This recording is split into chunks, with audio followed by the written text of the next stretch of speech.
Kembali lagi di Siniar Balai Bahasa alias Si Baba Upi. Bersama saya Nur Muhammad Rifaldi dan rekan saya. Saya Sifah Rahmayati. Nah, sekarang beda nih karena saya pakai Jaster.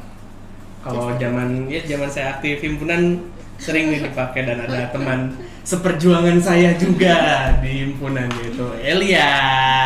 Halo, selamat pagi Sobat Balai. Perkenalkan, nama saya Elia Rismawati. Oh ya? Oke, Elia Rismawati. Jadi apa ya? Elia ini teman satu angkatan sebetulnya, tapi kita cukup dekat di himpunan seperti itu. Nah, tapi tadi nih sebelum mulai syuting mungkin ya, Elia nih sempat nyinggung openingnya, katanya oh ada nih openingnya karena dia MC katanya. Jadi mumpung nih ya, kayak mumpung MC-nya di sini juga, kita bisa tanya ini gimana opening yang seharusnya gitu. Ini anggap kita belum syuting, jadi opening dulu. Opening lagi, ulang lagi openingnya. Gimana ya? Ya, katanya MC. Sudah lama. Waktu dulu 1 tahun yang lalu lah ya. Biasa memperkenalkan diri terlebih dahulu, misalnya selamat pagi dengan saya Elia Rismawati sebagai MC. Hari ini saya akan membahas tentang apa? Biasa seperti itu. Gitu. Bridging dulu lah ya. Bridging dulu. Iya, tadi kirain bakal ada yel-yel heboh gitu. Si Baba. Ternyata ya cuma gitu. Ya, untuk kali ini pembahasannya sebetulnya sama. Masih berkaitan dengan pembahasan yang kemarin. Jadi kalau teman-teman belum tahu nih, aduh kemarin ngebahas apa nih? Apa ya? Gitu. Bolehlah mampir-mampir ke video yang sebelum ini gitu, atau mungkin boleh juga nih berlangganan di YouTube-nya Balai Bahasa UPI ya, karena ada Siniar Balai Bahasa juga di situ. Jadi pembahasan untuk minggu kemarin nih bersama Kisti ya, pembahasannya itu tentang kelas homogen dan kelas heterogen.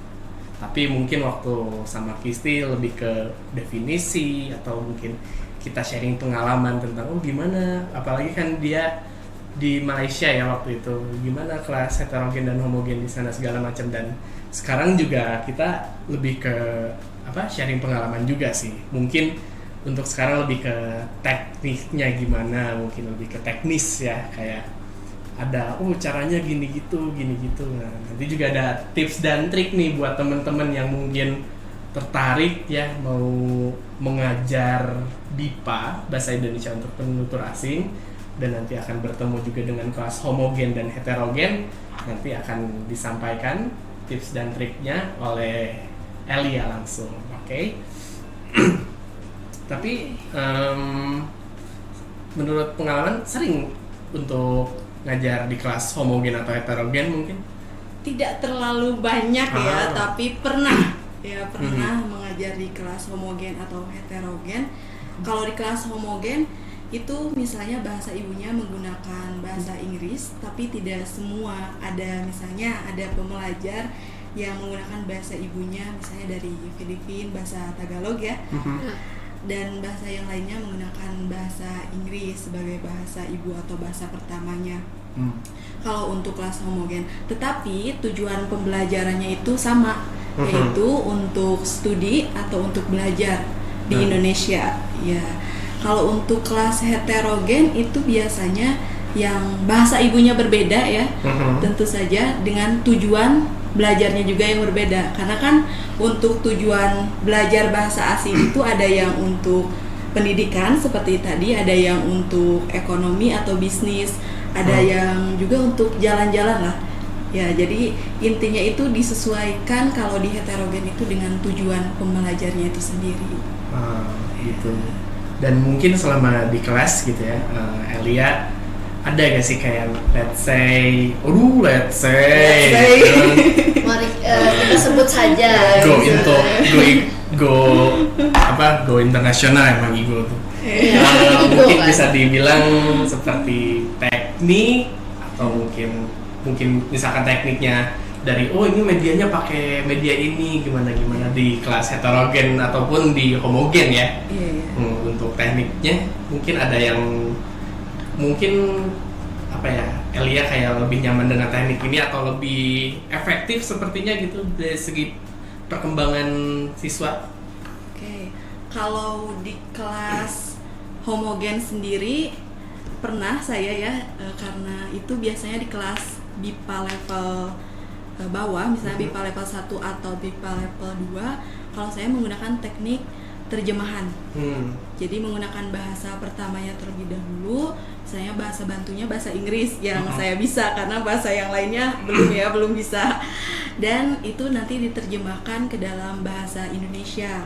Itu untuk BIPA level 1 dan 2 biasanya. Untuk konteks lainnya disesuaikan, misalnya untuk yang kelas homogen itu disesuaikan dengan penambahan gambar atau video yang sesuai dengan konteks pembelajaran. Nah, berbeda halnya ketika pembelajaran itu di kelas atas, di kelas yang sudah mahir misalnya, atau di kelas madya, di kelas BIPA 3, 4, 5 atau sampai 7 ya. Itu biasanya saya menggunakan teknik komunikatif atau metode langsung. Dua metode itu saya gabungkan biasanya menggunakan konteks sosial dari pembelajar itu sendiri, kemudian nanti digabungkan dengan pembelajaran dengan keterampilan berbahasanya juga, dari menyimak, berbicara, membaca dan menulis, lalu dikaitkan dengan budaya di Indonesia. Biasanya seperti itu. Oke. Ya. Itu kalau sedikit sharing pengalaman kami juga sih sebagai anak magang.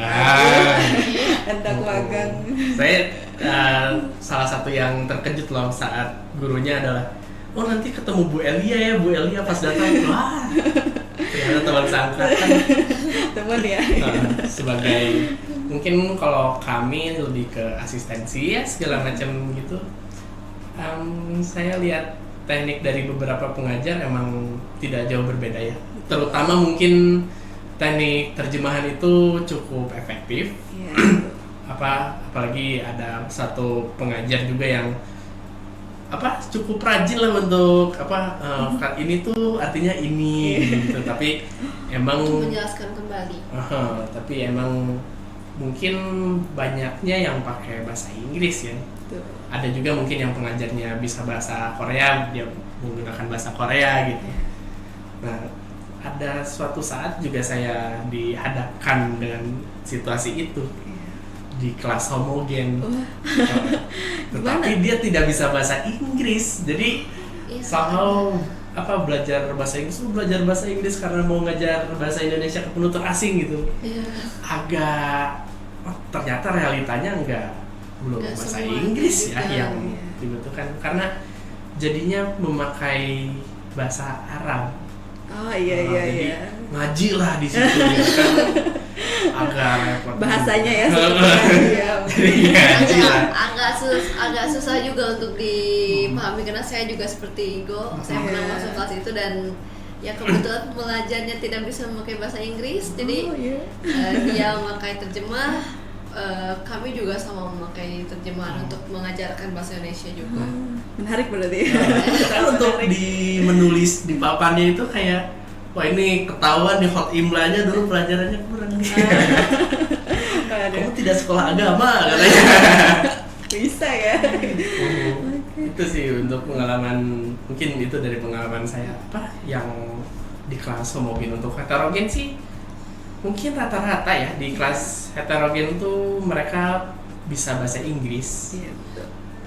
Jadi lebih mudah lah dibandingin kelas, karena terkadang kelas homogen tuh dicampurkan misalkan baik itu satu negara atau satu mungkin satu tahapan, tapi yang satu negara ini terkadang mereka cenderung kurang menguasai lah bahasa Inggris. Mereka lebih menguasai bahasa ibunya sendiri. Saya juga pernah ya waktu itu, tapi di kelas privat waktu itu dari Korea.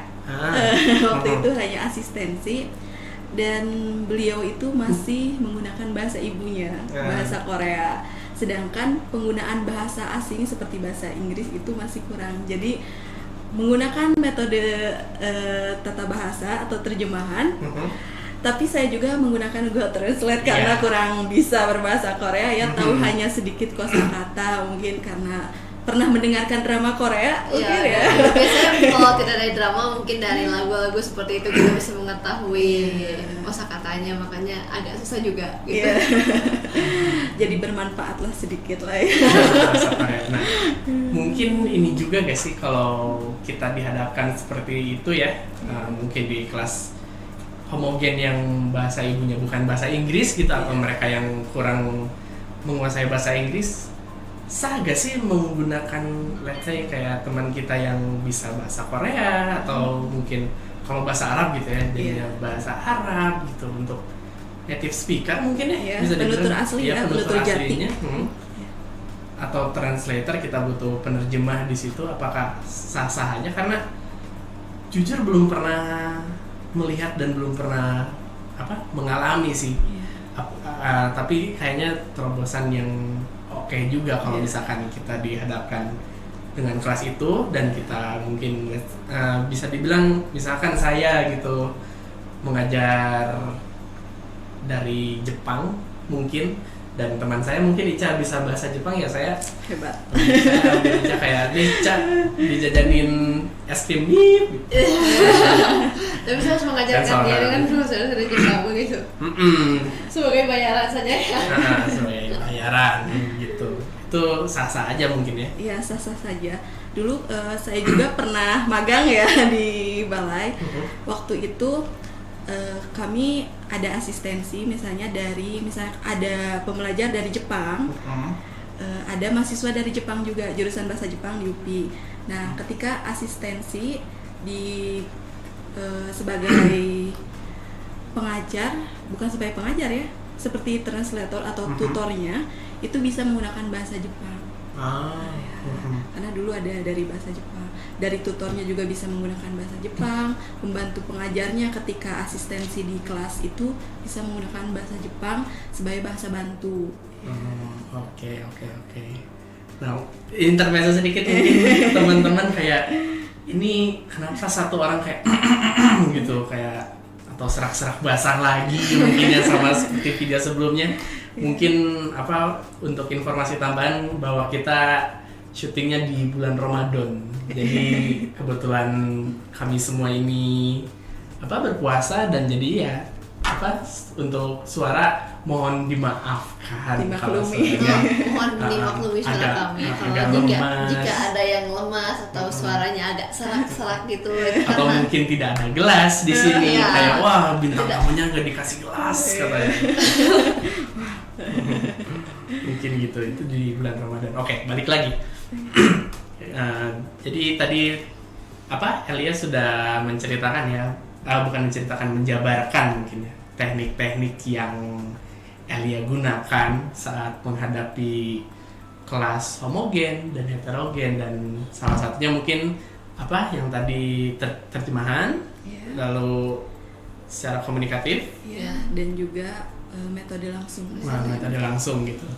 Nah, tapi pasti ada dong kayak kesulitan atau mungkin kendala dalam ketika kita langsung mengajarkan dengan teknik tersebut tuh, apakah ada kesulitannya dalam mempraktekkan teknik tersebut? Oh iya, ketika mempraktikkan ya, rata-rata dari berbagai teknik biasanya ketika pembelajar membaca dan tidak tahu konteks atau isi bacaan, tidak memahami bacaan, apa sih yang perlu pengajar lakukan? Nah, biasanya kami itu mengkorelasikan atau menghubungkannya dengan sosiokultur atau konteks sosial, baik itu dari segi budaya ataupun dari kebiasaan masyarakat Indonesia dari konteks bacaan itu. Jadi pembelajar bisa tahu apa yang sedang dibahas. Biasanya kesulitannya di sana karena berbeda pandangan. Apa yang dipikirkan oleh pembelajar biasanya tidak sejalan dengan yang dipikirkan oleh pengajar. Jadi pengajar harus berusaha semaksimal mungkin untuk menjelaskan konteks dari bacaan itu sendiri. Oke. Itu ya mungkin kendalanya juga mungkin bisa dibilang minor ya. Tidak seperti kesulitannya saya harus belajar apa lagi gitu. Itu mungkin di kesulitan yang Elia hadapkan ya pada saat itu mengajar dengan teknik yang bahkan mungkin tekniknya sudah digunakan oleh beberapa pengajar juga ya. Betul, karena teknik itu teknik yang sudah lama ya, sudah lama, baik itu metode langsung, komunikatif maupun tata bahasa. Namun seiring dengan perkembangan zaman, banyak modifikasi dari teknik itu bisa digabungkan atau bisa memilih salah satu. Oke. Nah, karena kita udah ngebahas kendala atau kesulitan nih, berarti kita mepet-mepet kayak yang tadi lagi nih, berarti pasti ada dong tips dan triknya supaya bisa lancar, mungkin bisa dibilang lancar atau mungkin bisa berhasil untuk mengajar kelas heterogen dan kelas homogen di BIPA. Seperti apa gitu ya? Atau mungkin memudahkan dalam mengajar atau karena biasanya teman-teman nih yang kayak takut duluan ngajarnya, iya kalau misalkan nanti dihadapkan dengan kondisi seperti ini harus bagaimana begitu, dan sekarang ada tips dan triknya. Jadi teman-teman yang nonton di rumah atau dimanapun yang nonton ini tidak perlu takut lagi untuk, mungkin bisa dibilang untuk mulai mengajarkan bahasa Indonesia untuk penutur asing. Ya Mangga. Betul ya. Kayak tips and trick dari saya, dari kelas homogen dulu ya.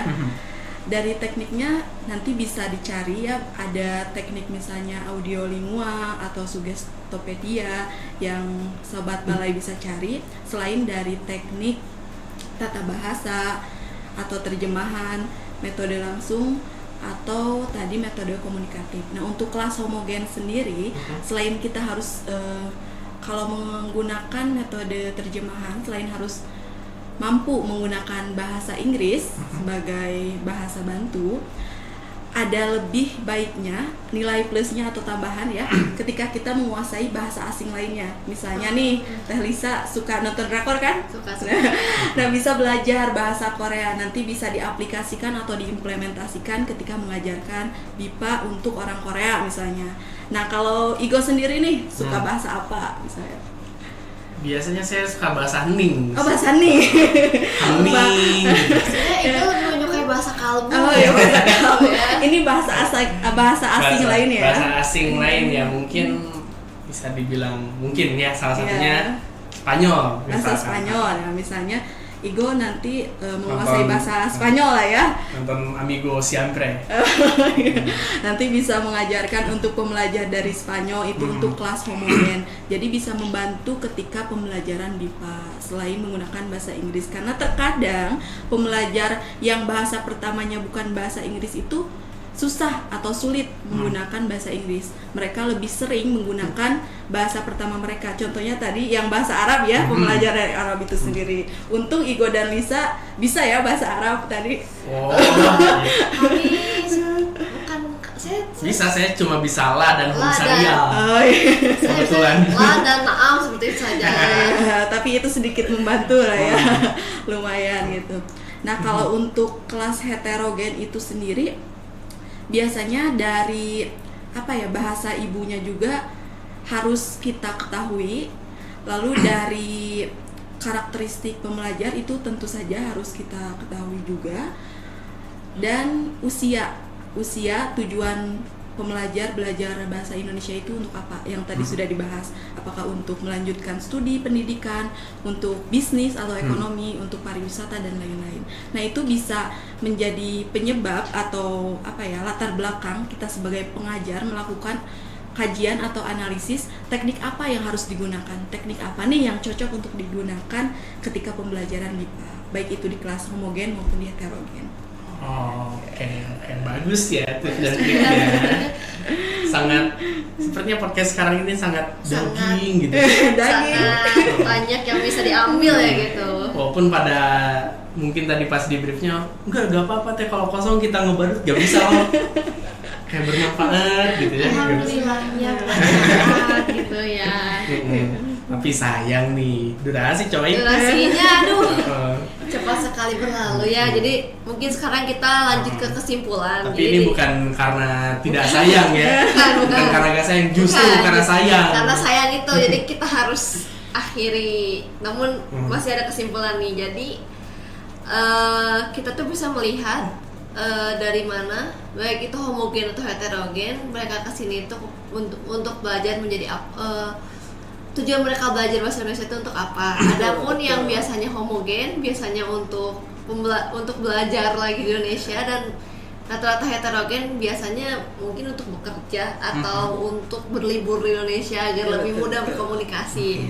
Dan juga adapun dari tadi katanya tekniknya tuh ada dari terjemahan, terus kita bisa mereka gambar. Lalu teknik langsung kan tadi kata, terus ada juga teknik yang komunikatif yang kita sambungkan dengan kehidupan sosial, baik itu dalam kehidupan sehari-hari atau mungkin dari budaya. Dan untuk tips and triknya nih yang agak wah gitu. Yang pertama nih untuk sama nih Yang pertama nih untuk homogen, kita tuh bisa mencari teknik lain selain terjemahan seperti tadi kata Teh Helia itu audiolingual. Iya betul. Lalu lebih bagus lagi kalau kita bisa memahami bahasa mereka yang selain dari Inggris gitu. Selain kita bisa berbicara pakai bahasa Inggris dan mengerti bahasa Inggris gitu. Misalnya saya suka drama Korea, saya belajar bahasa Korea dan saya bisa mengajarkan pembelajar dari Korea bahasa Indonesia seperti itu. Lalu ada pula untuk heterogen, bisa kita harus mengetahui terlebih dahulu bahasa ibu mereka, lalu karakteristik dari mereka sendiri bagaimana, usia dan juga tujuan mereka. Karena usia nih yang agak sedikit susah nih, karena kita harus tahu dulu nih usianya rentan berapa dan ke berapa. Karena takutnya salah nih menyebutkannya, nanti takutnya mereka yang nggak nyaman, nah itu kan lebih nggak enak lagi ya. Jadi ya mungkin seperti itu kesimpulannya, lebih jelasnya. Dan yang paling penting, jangan ragu-ragu ya kalau ingin menjadi pengajar BIPA atau bahasa Indonesia bagi penutur asing. Praktik saja langsung ya, yang tadi dikatakan. Langsung praktik, jangan malu-malu. Awal juga saya merasakan ketika magang di sini ya agak takut karena wah ini orang luar gitu, bagaimana. Pas setelah dijalani, oh menyenangkan ya. Menyenangkan. Karena selain kita belajar bahasa juga pasti kita saling belajar budaya, baik budaya Indonesia ataupun budaya kita harus mengetahui budaya mereka seperti apa. Betul, dan itu sangat karena menarik. Perbedaannya juga cukup banyak ya. Dari satu negara ke negara lain gitu. Indonesia dengan negara lain itu banyak sekali. Jadi nanti ada komunikasi lintas budaya lah ya. Iya gitu. Oke, dan segitu dulu mungkin untuk siniar kali ini. Terima kasih ya untuk Elia sudah mau diundang nih ke siniaran Balai Bahasa kali ini. Ya, tadi kita sudah ngebahas kelas homogen dan heterogen lagi, cuma lebih teknisnya gitu. Dan untuk teman-teman juga yang nonton di sini boleh kali untuk subscribe channel Balai Bahasa UPI karena tombolnya tinggal ada di ya. Ini PR buat yang ngedit lagi nih di sini. Tinggal klik subscribe dan tombol loncengnya. Dan juga kalau teman-teman suka dengan video ini, jangan lupa juga untuk klik tombol jempol ke atas, oke? Dan jangan lupa di-share ya. Di-share karena ya siapa tahu mungkin teman-teman dari kalian ada yang ingin mengetahui juga, bisa kalian share video ini. Betul. Dan oke, kita cukupkan dulu siniar kali ini. Saya Nur Muhammad Rifaldi pamit undur diri dari siniar Balai Bahasa UPI. Dadah.